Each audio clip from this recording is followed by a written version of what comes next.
L'open source est essentiel à notre métier. Nos langages sont en majorité open source, nos frameworks sont en majorité open source, les plugins que nous utilisons dans ces mêmes frameworks sont eux aussi en majorité open source, et au-delà de ces technos, les réponses à nos questions, que ce soit sur Stack Overflow ou dans un obscur tuto d'un dev au fin fond du Guatemala, sont eux aussi au final open source. Mais alors, dans cet océan de code gratuit, comment ajouter sa pierre à l'édifice ? Ma codebase a-t-elle une valeur pour la communauté ? Et surtout, si tout le monde peut modifier mon code, est-ce encore mon code ? Pour répondre à ces questions de partage, je ne reçois pas Odor, mais il s'y connaît en ouverture. Mathias, bonjour. Bonjour. Cosa Vostra.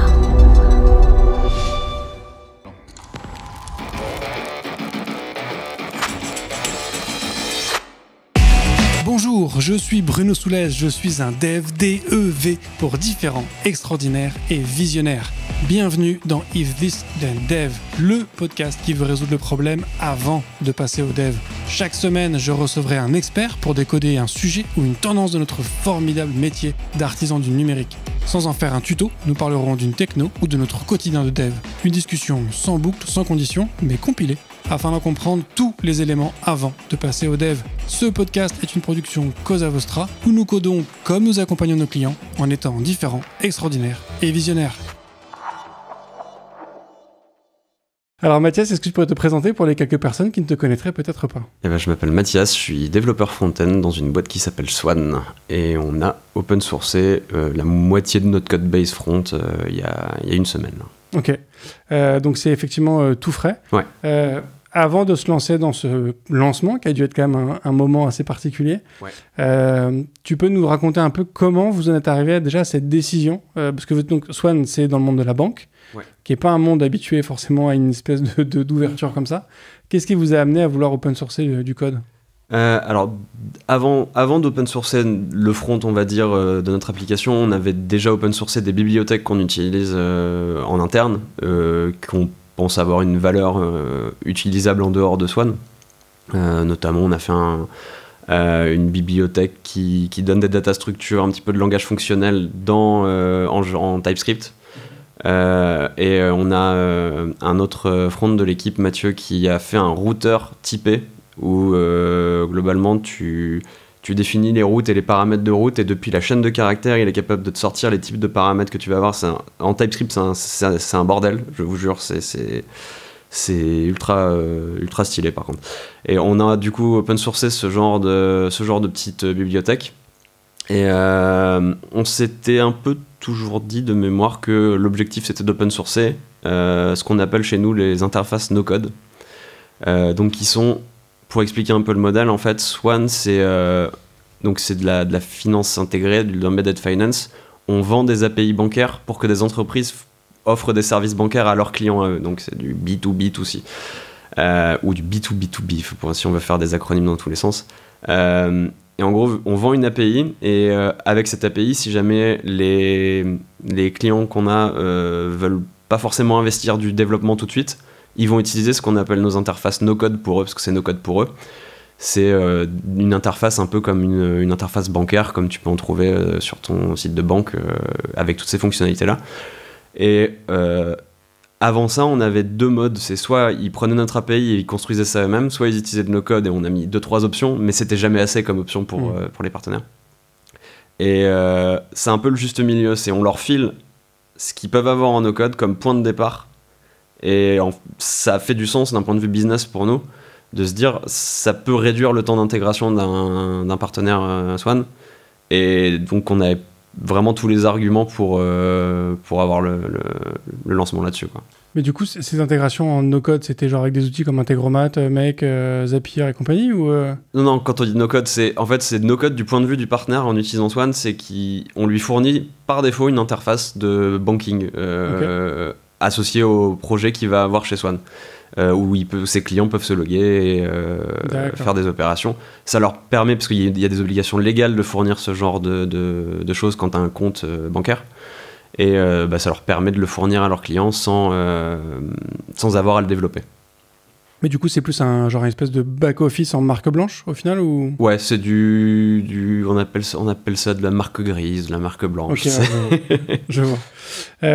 Mais donc, les premiers trucs que vous avez mis en open source, tu nous as parlé du coup de ce routeur typé en TypeScript qui paraît effectivement assez ouf. Mais donc du coup, parce que dans ce genre de produit où comme ça tu vends une solution technique à des clients professionnels, souvent tu mets à dispo pas forcément un SDK, mais en tout cas des exemples d'implémentation qui sont effectivement entre guillemets à disposition, donc qui sont relativement open source. Mais vous, ce que vous avez commencé à mettre open source, il ne s'agit pas de ces exemples d'implémentation, c'était vraiment des trucs que vous avez utilisés en interne. C'était vraiment de la pure tech, quoi. C'était des choses qu'on a foutues dans notre codebase et on s'est dit ça vaut le coup de l'offrir à d'autres personnes s'ils veulent. Je pense que c'est parce que c'était vraiment avant d'être une influence, une volonté produit ou business, ou même culturelle, c'est une volonté tech dans l'équipe. Et la partie open source de nos interfaces, là on est plus sur une espèce de concertation de tous les corps de métier. Ok. Mais donc cette concertation, elle vient d'où? Enfin, tu vois, qu'est-ce qui a initié déjà cette discussion et pourquoi est-ce que tout le monde a eu envie comme ça de partager quelque chose? Enfin, de partager ça. Elle est venue dans comme je te disais, l'idée il nous manquait entre le client doit tout construire et le client doit utiliser des interfaces qui sont un peu figées. Il manquait cette espèce d'entre-deux. Okay. Et on a vu l'intérêt d'un point de vue produit, d'un point de vue facilité d'intégration. Et aussi pour nous, je pense aussi, ça nous fait plaisir dans la tech de partager la manière dont on travaille, de partager typiquement comment on utilise les outils qu'on avait déjà partagés avant, comment ils s'embriquent les uns les autres. Et je pense que c'était un bel alignement des planètes pour le faire. Carrément. Et du coup, est-ce que ce produit que vous avez partagé en open source, donc de ces éléments front, ils sont utilisables même si on n'utilise pas Swan au final? En gros, si ils sont liés à Swan, en gros, il faut te créer un compte Swan, mais tu peux te créer un compte de test, histoire de récupérer l'ID de ton projet, ce genre de choses. Mais en gros, en 3 minutes, tu télécharges le projet, tu mets on appelle ça le mode sandbox, tu mets ton projet sandbox dedans et bim, tu as une interface qui tourne et tu peux la shipper immédiatement. Ok. Et donc du coup, c'est une volonté de mettre à dispo des choses pour faciliter le travail d'autres, ou il y a aussi une volonté de bénéficier du retour de la communauté sur la création de tout ça? Alors, comme ça concerne majoritairement des clients de la boîte, on s'attend pas à un nombre de contributions monstrueux. Je pense que la volonté, c'est de leur faciliter la tâche. Après, si on se pose la question et potentiellement, si ça arrive, c'est super bien. On a créé des espaces de discussion sur GitHub, un peu tout l'outillage. Si jamais on a des retours, des fois même un bug fixe qui viendrait d'un client parce qu'il en a remarqué un, ce genre de choses, ça peut être super intéressant. Ça, on verra. Pour l'instant, je pense qu'on n'a pas vraiment de quoi se faire une idée du volume que ça peut représenter ou même de la volonté des clients de participer dans ce sens-là. Mais si ça arrive, je pense que c'est très bien et je pense que ça va arriver. Je me fais pas de doute là-dessus. Ouais. Donc vous êtes quand même dans le monde bancaire, ouais. Avec toutes les contraintes que ça peut engendrer. Est-ce qu'il y a pas, est-ce qu'il y a un risque en exposant comme ça cet outil, d'exposer peut-être un peu trop d'informations sur comment votre solution elle-même est construite, et du coup de faciliter un travail d'investigation pour un test d'intrusion, enfin pour de l'intrusion ou une attaque plus ou moins ciblée? Je te dirais pas plus que ce qu'on avait déjà. En fait, on a une API GraphQL. On utilise dans ce projet que les API que peuvent utiliser nos partenaires de base. Donc en gros, on n'introduit pas un nouveau risque, on montre juste comment on peut utiliser cette API et ça sert un petit peu d'implémentation de référence, comme tu disais tout à l'heure, pour montrer, mais globalement, il n'y a pas de code qu'on veut pas ne pas montrer, quoi. Ok. Mais du coup, est-ce que c'est des contraintes qui se sont posées à un moment de se dire on est quand même dans un monde... j'imagine que vous êtes soumis quand même à certains niveaux de régulation sur différents acteurs X ou Y. Est-ce que du coup vous avez ce genre de contraintes dans ce que vous exposez? Ça peut arriver, ouais, dans certaines parties du système. Dans notre cas, pour du front, pour un truc que les partenaires peuvent construire eux aussi, il n'y a pas vraiment de risque. Au contraire, je crois quand même en fait que ce qui rend l'open source et le libre solide. Et pourquoi les solutions propriétaires fermées ne fonctionnent pas si bien que ça, c'est que la sécurité elle peut aussi arriver par la transparence et par le partage et par des gens qui viennent contribuer potentiellement à ça, ou plus facilement faire des audits de ta solution par exemple, parce qu'ils ont tout le code et que tout le monde peut le faire. Ouais. Donc du coup, ce que vous avez mis à disposition, c'est un code que vous utilisez vous déjà, enfin que vous utilisez en interne, ou ça a été des choses codées exprès pour? En gros, on a deux parties. On a open sourcé la moitié de notre code base. Il y a une moitié qu'on a trouvé pertinente de partager. Donc cette partie banking, cette partie onboarding. Donc c'est l'onboarding, c'est un gros formulaire pour créer ton compte avec toutes les régulations et toutes les choses nécessaires. Et on a un dashboard et une application pour se loguer et tout ça. Ces trucs-là, c'est pas pertinent parce que le partenaire peut pas les utiliser. Et c'est là on les a gardés en closed source. Et donc avant on avait tout dans le même repo. On a quand même dû faire un travail de séparation des repos pour pouvoir utiliser ce qui est open sourcé, parce que je pense que c'est un concept super important quand tu veux partager un produit ou enfin un produit open source, c'est de montrer que tu l'utilises. C'est le dogfooding, tu vois, c'est quand tu as Facebook qui arrive et qui dit React on l'utilise déjà, on en a déjà 10 000 composants à la maison, c'est sûr que ça me met plus en confiance que une boîte, je vais me faire des ennemis, mais c'est Angular la première fois que c'est arrivé, qui dit c'est backé par Google, mais personne l'utilise chez Google, il n'y a que l'appli Google Trends qui l'utilise. À ce moment-là, la confiance va plus se tourner vers la solution où t'entends, ouais, ok, on l'utilise vraiment. Ouais. Mais donc du coup, est-ce que vous avez dû... c'était il y a combien de temps que vous avez pris cette décision de tout partager en open source? Tout. La décision, je pense qu'elle a bien 1 an et demi, 2 ans. C'était même avant que j'arrive, je pense. Donc, Okay. Y a toujours eu cette volonté de fond. Et on a fait une espèce de refacto, et on s'est dit à la fin de notre refacto, en gros un redesign de l'application, on s'est dit à la fin de ça, on open source pour le partager aux partenaires. Ok. Et donc vous avez mis ça en place la semaine dernière, donc 1 an et demi, 2 ans quasiment, tu dis, après que cette décision ait été prise.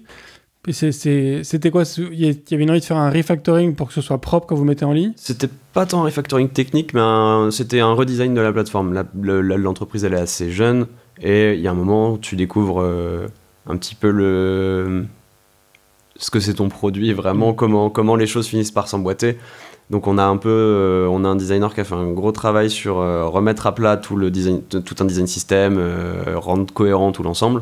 Et une fois qu'on a fini cette partie-là et qu'on s'est dit ok, là on est content avec ce qu'on a, c'est le moment où on a commencé à engager le travail de réfléchir à comment on peut open sourcer cette partie-là. Ok. Alors qu'est-ce qui change du coup quand tu fais un projet, on va dire normal en entreprise versus un projet à destination d'être open sourcé? Pas grand chose en vrai. Je dirais que, en tout cas pour nous, ça change pas la manière qu'on a de coder, ou ça change pas la manière qu'on a de review, de faire des PR. Peut-être inconsciemment, t'as un petit truc en plus qui te dit ah ouais, bon, si c'est public, quand même, je vais faire un petit effort sur les messages de commit, tu vois, à la rigueur.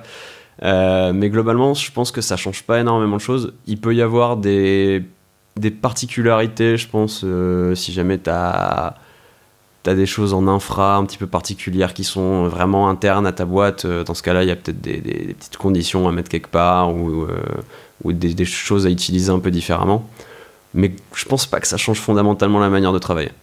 Oui, parce que du coup, il faut quand même faire en sorte que ton code soit suffisamment, je retrouve pas le mot, pas dépendant d'autres éléments de ton code à toi. Enfin, il faut que ce soit indépendant. Ouais. Je retrouve plus. Je retrouve plus. J'ai un trou de. Isolé. Ouais, par exemple. On va prendre celui-là. Il faut qu'effectivement ton code soit isolé par rapport à ton. Enfin, le code que tu mets en open source soit isolé par rapport à tout ce que tu as chez toi, ton infra et ce genre de choses. Est-ce que c'est juste que vous avez un ensemble de bonnes pratiques qui vous permettent de faire effectivement ce genre de code qui soit sur une approche un peu hexagonale? Enfin, je sais pas comment est-ce que vous approchez le truc. Pour du front, je pense que c'est peut-être pas la même problématique que pour du back. Je pense effectivement... on a par exemple... On a des petites particularités dans un des repos open source qu'on a mis. Tu vois, il y a un envoi de mail qui veut utiliser MailJet. c'est un paramètre d'entrée de l'application, si tu veux. Okay. Alors qu'à la base, c'était bien dans dur, c'est juste qu'on l'a paramétré maintenant, et c'est quand nous, on le démarre en interne qu'on va lui filer la fonction d'envoi de mail. Avec du back-end, ouais, c'est un petit peu une espèce d'injection de dépendance, quoi. Tu lui fournis une config qui va avoir énormément de paramètres, au final, avec tous les trucs qui dépendent de ton infrastructure. Et globalement, ton système, si tu le construis comme ça devrait aller. Et après, on a eu de la chance aussi, c'est que nous, c'était facile à découper. C'est que c'était un monorepo, t'avais 5 zaps dedans, on en a pris 2, et puis, okay. Et puis tu reproduis un peu la même structure de l'autre côté, et tu t'y retrouves quand même. Ça a dû changer un peu votre CI/CD, peut-être, non, quand même, le fait maintenant d'avoir plusieurs repos, ou ce genre de choses? Pas tant que ça. Enfin, ça l'a changé parce qu'on est sur GitLab en interne, et du coup, on est passé sur GitHub parce que si tu veux faire de l'open source, GitLab, c'est un mouroir pour un projet. Personne va aller chercher de nouveaux projets là-dessus. Mais globalement, le principe de la CI change pas. Ouais. C'est la même chose. C'est juste une petite config à changer qui est pas... ok. Et donc ce lancement qui a eu lieu la semaine dernière, donc qui est tout frais, ouais. Vous l'avez fait en grande pompe? Il y a une espèce de... Tu vois, t'as envie de partager ça ou... On l'a annoncé un peu sur les réseaux, on l'a annoncé à tous les partenaires existants, soit néo nouveau. On a fait ça de manière un petit peu progressive pour un petit peu ne pas lancer un truc cassé, si tu veux, ou qui marchait pas pour les partenaires. On avait des partenaires en cours d'intégration qui nous ont aidés, qui étaient volontaires d'être bêta-testeurs de ça, et que ça les arrangeait d'avoir accès en avance à ce projet. Et du coup, on a échangé avec eux, ils nous ont fait des petits retours, par exemple, ça marche pas sous Windows, ah merde, on n'est pas sous Windows, donc voilà, on a des petits trucs comme ça, un petit peu de debug initial du projet. Et globalement, là, on s'attend à... on documente et on peut le pousser à des partenaires qui ont besoin d'aller vite et de personnalisation en même temps. Ouais. Tu parlais tout à l'heure du fait que ça vous donne juste une vigilance un peu sur les commits pour que tu aies un commit qui soit clair. Il n'y a pas en toute transparence, il n'y a pas de différence de qualité de code, que ce soit en termes de... je sais pas, de manière très bête, en nommage de variables, de classes, de méthodes et autres, entre ce que vous avez mis en open source versus ce qui restait la propriété de Swan? Non, en vrai, on aurait pu open source tout. On s'est juste dit que c'était plus de bruit qu'autre chose, parce que si c'est pas pertinent, ça vaut pas le coup. Peut-être qu'on reconsidérera dans quelques temps, ça je sais pas. Mais on a toujours eu cette culture du nommage en fait de base en tout cas dans cette code base là. On fait toujours gaffe, même en interne, on s'applique cette vigilance là. Donc non, ça pas de... On n'a même pas réfléchi, mais on n'a pas des var a égale x, y, z.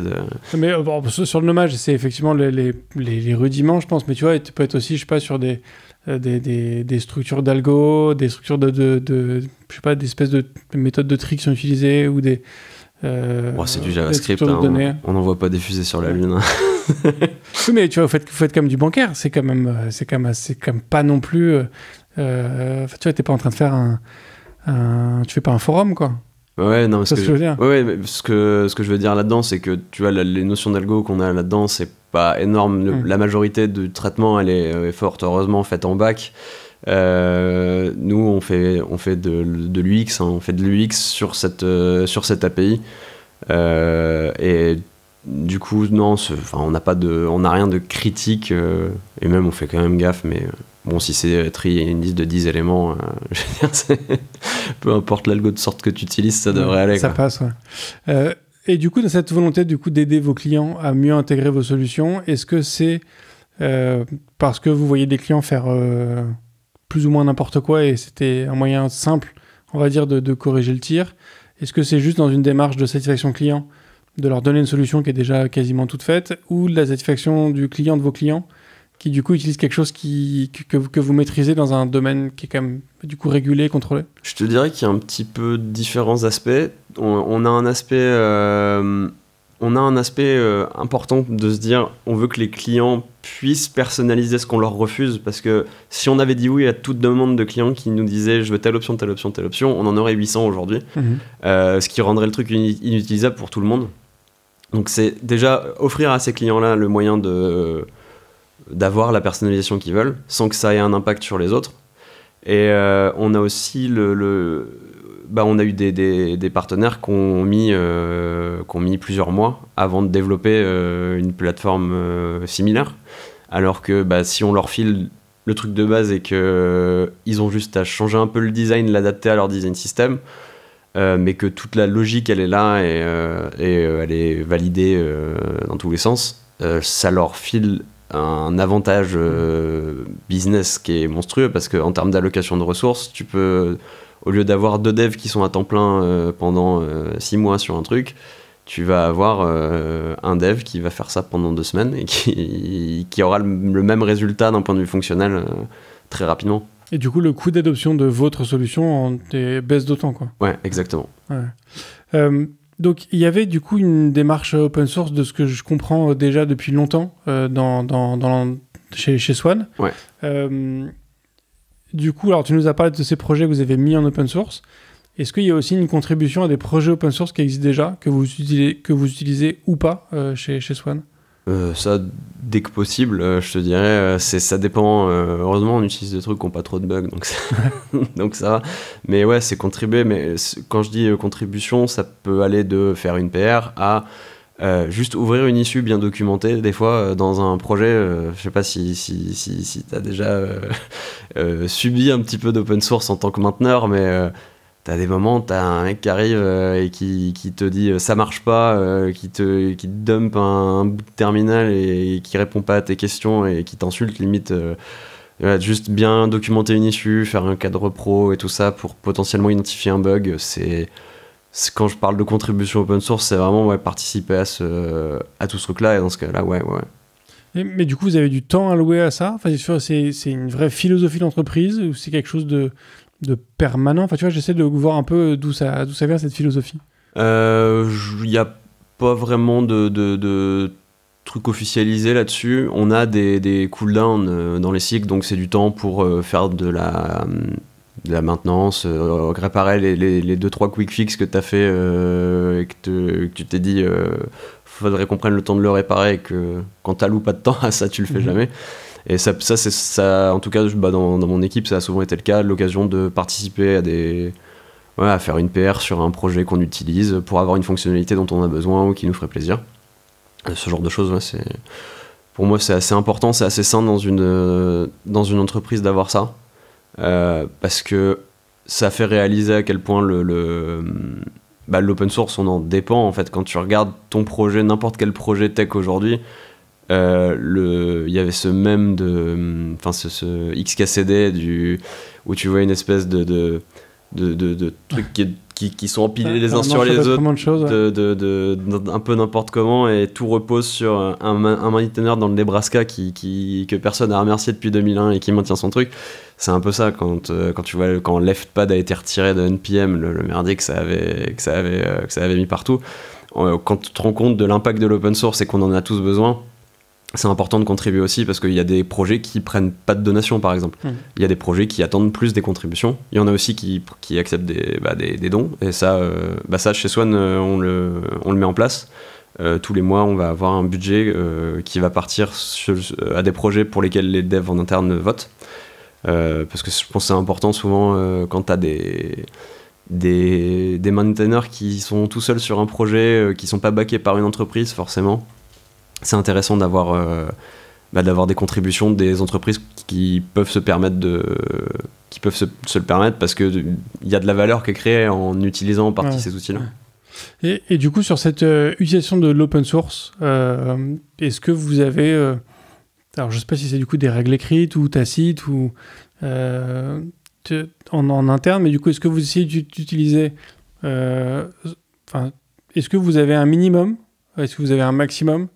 Tu vois, est-ce que vous avez une règle de genre, est-ce que sur un projet, il faut qu'il y ait au moins je sais pas, tant de codes, entre guillemets, qui viennent d'open source parce qu'on va pas s'embêter à réinventer la poudre, ou c'est plutôt, on va essayer de se limiter à pas avoir plus de 50% de la code base qui vient d'extérieur?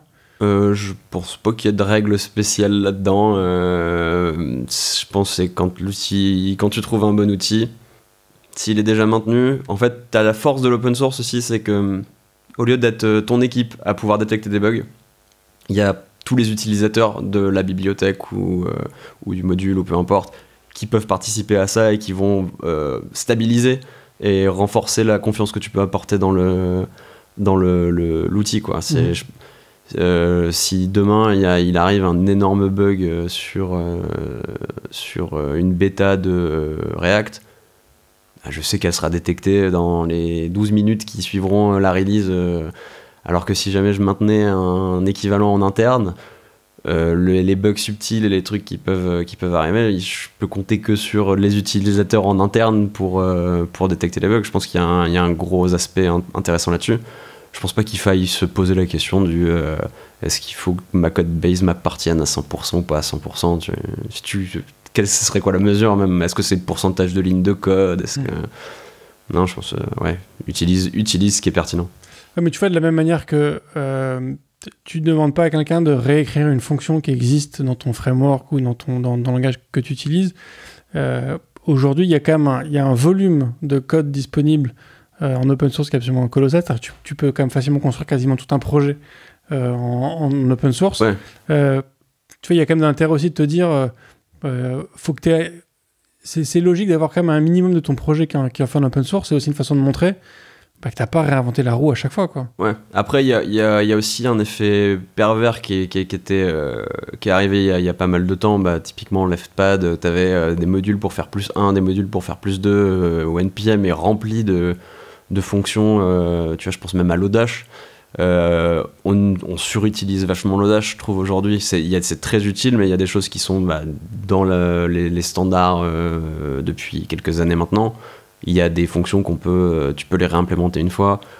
Ça vaut pas le coup de faire venir une bibliothèque entière si c'est juste pour faire un MapReduce, tu vois, c'est pas besoin, quoi. Ouais. Pour rejoindre du coup à une question aussi qui a été posée dans le chat par Xavier, je crois. Il y a, tu vois, comme je disais tout à l'heure, il y a je sais pas combien de millions de projets en open source. Dans l'open source, on trouve quand même aussi des projets comme React, comme Linux. Enfin, tu vois, tu as quand même des projets qui sont fondamentaux, mais qui sont aussi colossaux. Ouais. Ça peut être parfois un petit peu intimidant d'intervenir sur un projet open source quand tu te dis que le truc il est là depuis 30 ans et qu'il est utilisé par tellement de gens. En fait, ça te paraît... Ouais, puis c'est surtout si c'est Linus qui review ta PR, globalement, voilà. Tu vas passer un mauvais moment. Ouais, alors ça c'est vrai que React y contribuait il y a 9 ans, c'était facile. La codebase elle était beaucoup plus simple, il y avait très peu de contributeurs, tu pouvais limite, c'est ce que je faisais pour m'amuser, c'est tu peux limite regarder toutes les PR qui passent pour suivre un peu l'évolution. Maintenant je peux plus, le volume est beaucoup trop fort. C'est un peu le revers de la médaille d'avoir de l'open source là qui est pour le coup financé par une boîte qui a une équipe de, je sais pas, il doit être 5 ou 6 à temps plein dessus. C'est limite faire une contribution là-dessus va pas servir à grand chose parce que ils sont en train de chambouler tout ce qui est interne à la codebase. Là ça va pas forcément le coup. Linux pareil, ça doit être, comme tu disais, très intimidant parce que t'as 30 ans d'existant, documenté je sais pas comment et... Ah, puis tu te dis aussi que c'est fait par des devs enfin tu vois, moi tu me dis tu peux intervenir sur le cœur de Linux. Je vais dire ouais, mais en fait je sais pas le niveau, les mecs qui font ça ils sont stratosphériques par rapport à moi. Ouais, puis je dirais qu'il y a même aussi t'as besoin d'avoir de l'ownership sur un produit open source, enfin sur un projet. T'as besoin de savoir si ton API elle doit ressembler à ça, parce que des demandes de j'ai besoin de telle mini fonctionnalité qui concerne mon cas très spécifique, tu vas en avoir plein tout le temps, et il y a des moments où il faut avoir un arbitrage des contributions, et des fois il y a des gens qui sont très bonne volonté qui viennent contribuer, mais avec des choses qui sont pas souhaitables pour le projet. Mais après c'est aussi la force de l'open source, c'est que si jamais t'es pas content, tu peux forker et faire ta version en partant du projet, si vraiment c'est quelque chose qui marche pas pour toi.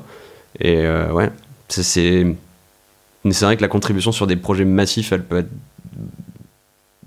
parfois même pas recommandable. Ouais. En vrai. Mais ça, du coup, alors, je sais pas si c'est un risque auquel vous vous exposez, mais tu peux avoir effectivement demain une boîte qui forque votre solution et qui, par les truchements du référencement sur Google, a une solution qui est mieux référencée que la vôtre, et du coup avoir des clients qui utilisent plus la version d'un autre que la vôtre. Fine. Si, de toute façon, ils utiliseront quand même les API derrière. Ouais, si jamais ils veulent, j'en sais rien, faire un thème Bootstrap plutôt que notre design system et qu'ils me le maintiennent en parallèle, c'est super. Oui, parce que du coup, aujourd'hui, donc vous, c'est sur React, j'imagine, ce que vous avez mis à dispo. C'est du React Native Web. Donc, je sais que vous en avez parlé dans le podcast. C'est du React Native en termes de... Ça ressemble à du React Native, mais ça te sort des éléments DOM. Ok. Parce que du coup, demain, tu peux filmer avoir quelqu'un qui te le fait en Angular, en jQuery, comme on disait tout à l'heure. Il peut, mais il va passer du temps. Parce que convertir de framework un projet, ça va pas être du jour au lendemain. Mais oui, pourquoi? Mais si jamais quelqu'un le fait, mais on sera ravis. Tu parlais aussi tout à l'heure de l'importance d'avoir l'ownership d'un projet. Ouais. Là, ce qui est un petit peu particulier, vous, c'est que c'est déjà un projet que vous utilisez en interne, mais c'est aussi une solution technique sur un produit technique. Est-ce que du coup, c'est toi qui es en charge de garder cette responsabilité, cette ownership du code? L'ownership, pour nous, ne bouge pas par rapport à ce qu'était le projet avant. Peut-être juste qu'il va rajouter 2-3 contraintes par rapport à l'open source, justement. Mais sinon, l'ownership, il est toujours produit et front-end pour ce qui va être du code de la source qui va être dedans. C'est potentiellement juste si jamais il y a un truc où on dit « Ah tiens, on peut utiliser telle API interne là-dessus », on va dire « Bah non, on peut pas. On peut pas l'utiliser parce que c'est le projet open source et il doit respecter ce cadre et respecter ces règles qu'on s'impose. » En disant on l'a construit comme n'importe quel partenaire pourrait le construire. Ok. J'imagine que votre projet a des dépendances avec d'autres projets. Comment c'est géré ça? Du coup, tu as le projet dans la version que toi tu utilises qui est intégrée dans ton projet, ou tu as une espèce de lien de collaboration qui est mis en place. Enfin, tu vois comment ça se... Entre les différents projets front? Ouais, enfin non, pardon. J'imagine que le projet que vous avez mis à dispo utilise un ensemble de librairies qui sont elles aussi open source. Ouais. Il y a une sorte de dépendance. Ouais. Comment est-ce que c'est géré en fait cette... Comment gérer techniquement, tu veux dire? Ouais. C'est du NPM tout simplement, hein. C'est dans la liste des dépendances. On a fait effectivement un petit changement technique que j'avais oublié, c'est qu'en gros on a sorti notre design system dans un package à part pour pouvoir l'utiliser sur les deux, donc sur le repo interne, sur le repo partagé. Et ouais, en fait, on publie des packages NPM de toute façon. Okay. Donc on gère ça comme on gérerait n'importe quelle autre dépendance. Et donc l'usage avec ce repo interne et ce repo public, est-ce qu'il y a des chances que votre repo interne petit à petit se vide au profit du repo public? Alors je pense que dans ce cas-là, ce serait un autre repo, histoire de garder quand même un scope fonctionnel qui a un sens, parce que nous, il avait du sens c'est notre app front, on fout tout le front dessus et puis on le ship. Là maintenant, ça introduit quand même le concept de ça va être pour tel objectif, donc pour avoir une interface de banking. Si jamais, j'en sais rien, on se dit on open source notre dashboard, on le fera à part. Mais pourquoi pas ça, mais ça c'est des choses à discuter et c'est aussi voir est-ce qu'on aura aussi un intérêt aussi fort que là on a eu qui se représentera à une incentive assez forte pour open sourcer, ça on verra. Est-ce que du coup cette culture du recrutement aussi c'est un avantage en termes de recrutement dans l'équipe? Le recrutement, ça peut aider. Y a les gens en général quand ils postulent jettent un œil au GitHub d'une boîte, regardent un petit peu ce qui se fait. On a déjà eu des candidats qui avaient un petit peu regardé ce qu'on faisait et qui avaient bien aimé ça. Là, c'est vrai que là, je peux pas encore te donner de retour parce qu'on a open sourcé le projet entier il y a une semaine et demie. Mais globalement, ça pourra faire un super retour de se dire un front postule chez nous, il peut regarder exactement comment on travaille Ça, je pense, en tant que boîte, il y a pas mal de boîtes qui sont un peu plus dans le libre, qui avaient déjà ce truc-là de toute la code base et l'open source. Te faire une idée de comment ça travaille, je trouve ça super cool, quoi. Même en tant que candidat, Et puis en termes de, ça donne des infos, quoi. En termes de, dans le processus de recrutement, tu peux faire un exercice qui utilise un cas réel, en fait, du coup, aussi. Ouais, alors ça j'aime pas trop l'idée de travail déguisé, de trucs comme ça. Tu vois, je vais pas dire, mais corriger mon bug. Non, là, pour le coup, on prend un... Non, bien sûr, pas une correction de bug, mais du coup, il peut te faire un exercice. Oui. Tu peux voir comment il s'intègre dans ton schéma en lui donnant du code, du coup, qui est éprouvé, quoi, et surtout qui est public, qu'il a pu déjà utiliser, quoi. Ouais, là-dessus, je suis un peu mitigé. Je pense que, typiquement, vu le nombre de techno internes qu'on utilise, je m'attends pas à ce que la personne soit à l'aise day one avec nos bibliothèques. Là-dessus, quand je fais un test, je préfère dire à la personne, tu choisis la techno que tu veux, juste tu vas du point A au point B, et puis voilà. Mais je pense que si jamais ta code base elle est très traditionnelle, ça peut valoir le coup. Ouais. C'est juste que faut que ça ait un petit peu de sens. C'est juste que ça peut être très dur quand tu rentres dans une code base, ça peut être assez intimidant, une code base qui est assez je sais pas, qui a même 300 fichiers, 400 fichiers. Rien que ça, débarquer dedans, essayer de te retrouver quand t'as le stress de l'entretien et tout ça, je le recommanderais peut-être pas. Ouais, c'est peut-être un peu trop, en effet. Mais pouvoir jeter un œil avant un process, ça peut être intéressant. Non, mais c'est intéressant cette idée de se dire qu'effectivement, c'est au final, regarde mon code et je te dirai c'est vrai que tu peux en dire beaucoup sur la boîte en lisant son code, effectivement. Ouais, ça peut être un moyen aussi de se dire, est-ce que je me projette dans une code base comme ça, est-ce que leur manière de travailler, ça peut me correspondre ou pas. Il y a des moments, tu pourrais tomber, par exemple, avoir l'effet inverse, de se dire, un candidat qui va pinailler sur quelque chose, il a vraiment pas aimé ta code base, il va pas vouloir postuler, au final tu gagnes du temps à tout le monde, tu vois. Je fais un pas de côté sur l'aspect recrutement pour répondre à la question de Mathieu sur YouTube, qui demande combien de temps et de dev pour open sourcer le code. Ça dépend. Ça dépend de la situation. Si c'est notre situation, l'open sourcing lui-même, il a pris, je dirais, un bon mois quand même. Parce que séparer de repo et tout retester et de fond en comble et resetup toutes les variables d'environnement, tout ça, c'est un petit travail. Puis c'est un travail fastidieux surtout. Enfin, c'est pas le... Il y a ce côté-là. Il y a le côté aussi, on a fait une doc publique avec, en gros, on a repris des specs un peu haut niveau pour expliquer comment le projet fonctionne. On a aussi fait du développement pour améliorer la DX quand tu arrives sur le projet. Parce que nous, on avait l'habitude, on avait un projet front dans la code base, enfin dans toute notre boîte. C'était très facile de dire tu le setup une fois, c'est bon, t'en reparles plus. Là, il y avait un besoin aussi faut que ce soit simple parce qu'il y a plein de gens qui vont l'utiliser en proportion à ce qu'on a maintenant. On veut que ce soit simple pour eux de l'installer, donc il y a aussi un petit peu d'effort là-dessus. Et ça fait un petit peu de taf. Oui, donc il y a quand même un travail de préparation en fait quand tu veux open sourcer un truc, tu peux pas juste mettre ton code à dispo, quoi. Ouais, ou alors c'est tu prévois, tu fais en sorte que la DX elle soit spot on dès le premier jour, ce qui n'arrive jamais sur un projet parce que tu rajoutes forcément un truc ici, un truc là.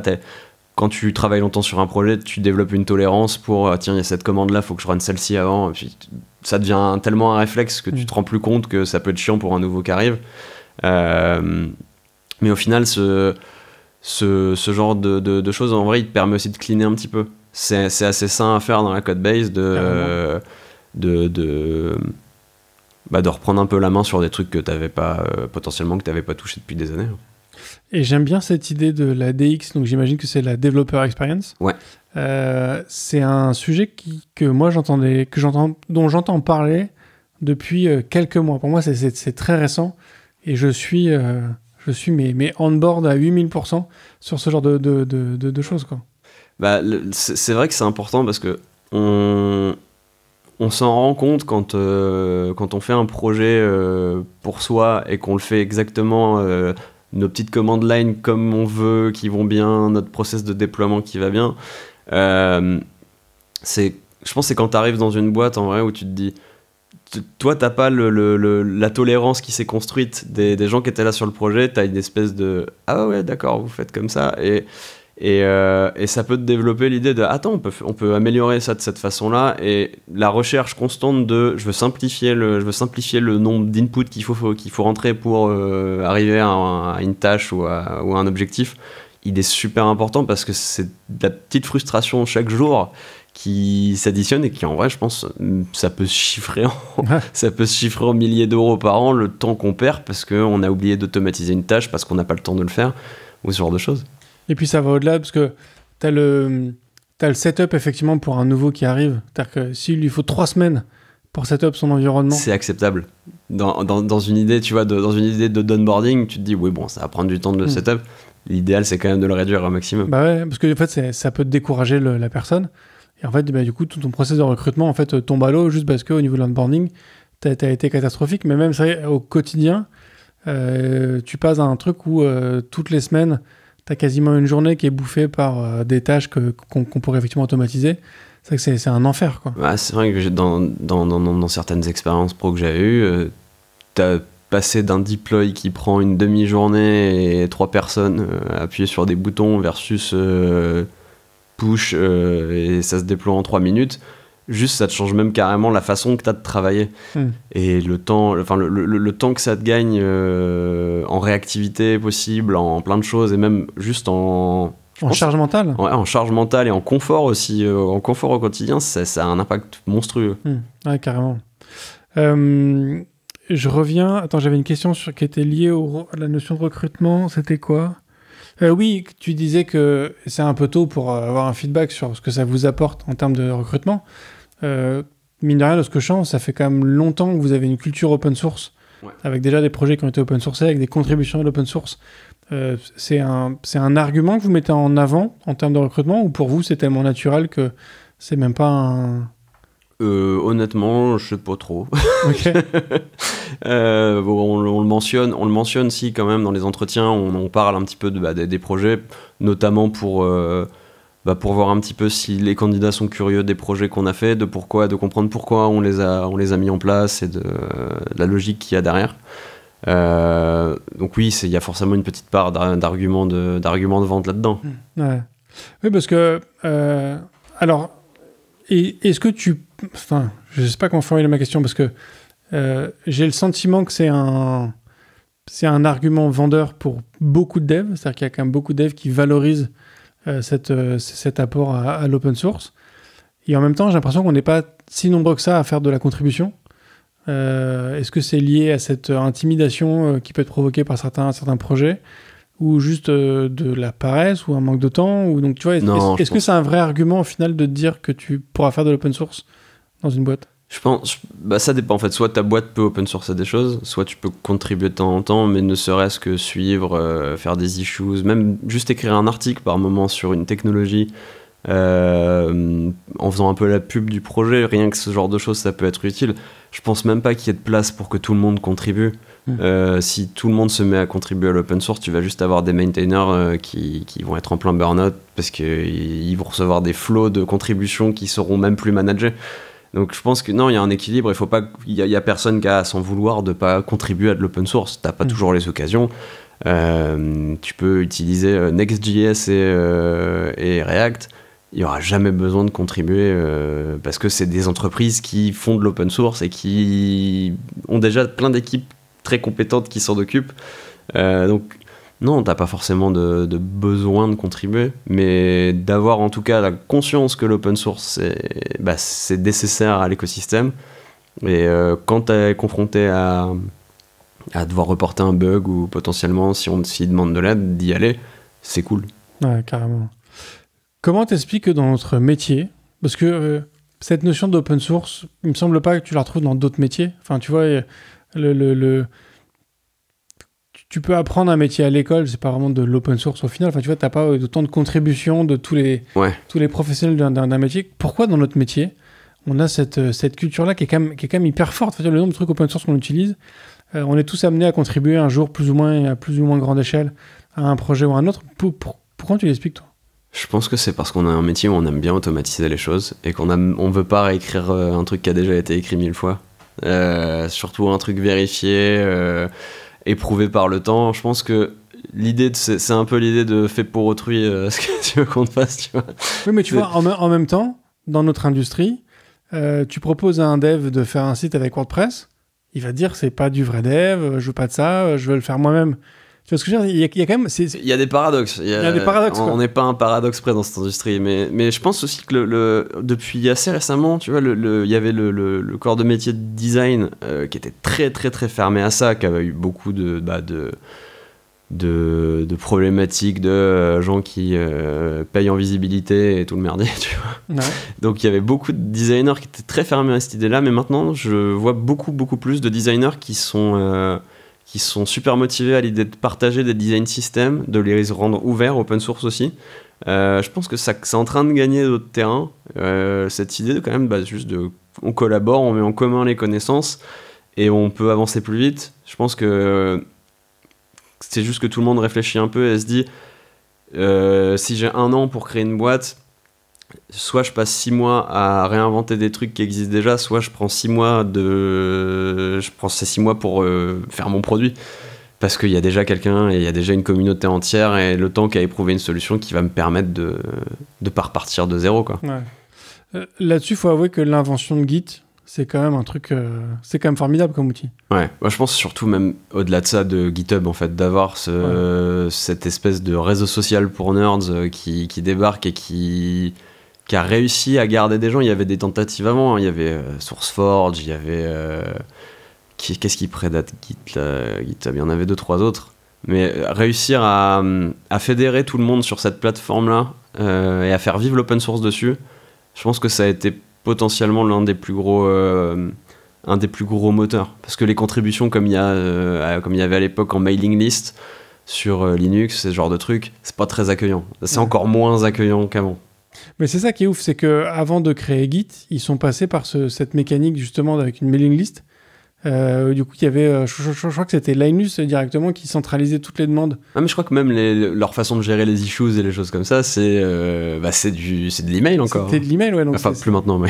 Oui, non, plus maintenant, mais tu vois, donc c'est-à-dire que, je sais plus, je crois que j'avais vu quelque part qu'en fait, Linus Torvalds, donc, qui a créé notamment le noyau Linux, Unix, en fait, pendant 2 ans, il s'est fixé comme target de se dire pendant 2 ans, je vois comment fonctionne un projet collaboratif. On gère tout par email, donc tout passait par lui. Et au bout de 2 ans, il a dit voilà, maintenant j'ai suffisamment de use case, et donc voilà comment ça doit se passer en automatique. Et c'est comme ça qu'est né après le truc. Mais tu vois, le s'infliger pendant 2 ans de tout gérer par email, ça paraît. Ouais, je pense que t'as besoin de voir les dysfonctionnements pour trouver des bonnes solutions, en vrai. T'as besoin de voir ce qui foire pour savoir comment le régler. Carrément. Alors, il y a une question qui est arrivée. Le passage à l'open source, le passage à l'open source, une occasion d'avoir un contributeur mystère pour refaire tout le projet en rescript. Ouais, ça c'est quelqu'un que je connais. Ça. Ouais. Le contributeur mystère, ça sentait effectivement le... Ouais, non, c'est parce que j'ai fait du rescript avant, qui est une techno un petit peu obscur, daté. Oh non, pas obscur, tu vois Helm un petit peu, c'est un peu la même chose, c'est du OCaml qui a une syntaxe de JS qui compile vers du JS. Ok. Oui, non, mais contributeur mystère, mais même si je prends la question de manière un peu sérieuse, en vrai, avoir quelqu'un qui contribue, s'il veut contribuer de la merde, on va dire non, on va refuser la PR, quoi. Ouais. Écoute, top, je vois que on est déjà quasiment à 1 heure de conversation. Merci beaucoup, Mathias, pour toute cette discussion autour de l'open source. Pour terminer, j'aurais 2 questions pour toi, les questions rituelles du podcast. La première, c'est est-ce qu'il y a une ressource ou un contenu que tu aimerais partager avec l'ensemble des auditeurs ? Eh ben, ça va être Tears of the Kingdom, le dernier Zelda sur lequel j'ai déjà bouffé 100 heures, là, je crois.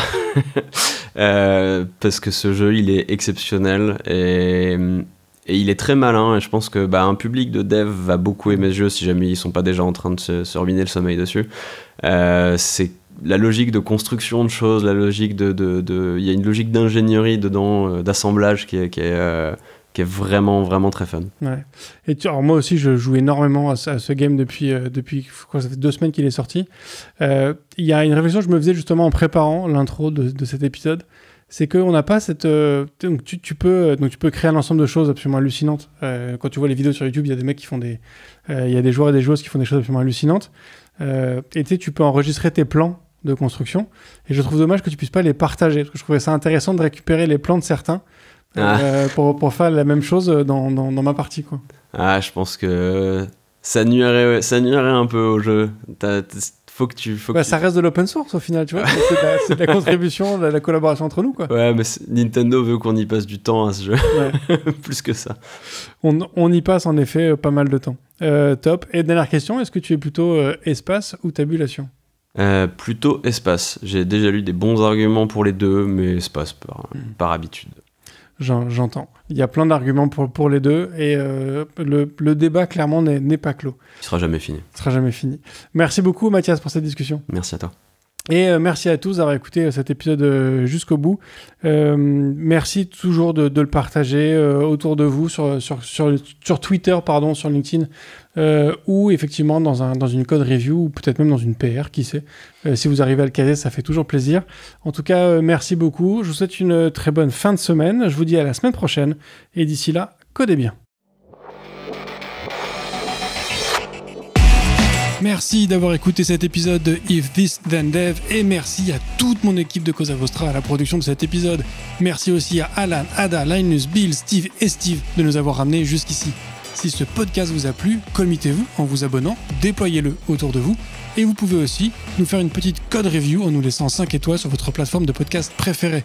La conversation continue bien sûr avec vous sur Twitter, LinkedIn, Facebook, Instagram, chacun sa techno, @ifthisdendev ou @bibear, BIBEAR. Vous retrouverez aussi tous nos épisodes sur notre site ifttd.io. Et enfin, si vous avez besoin d'une agence pour vous accompagner ou si vous souhaitez rejoindre une équipe tech passionnée et passionnante, écrivez-moi sur bruno@cosavostra.com. Merci à tous.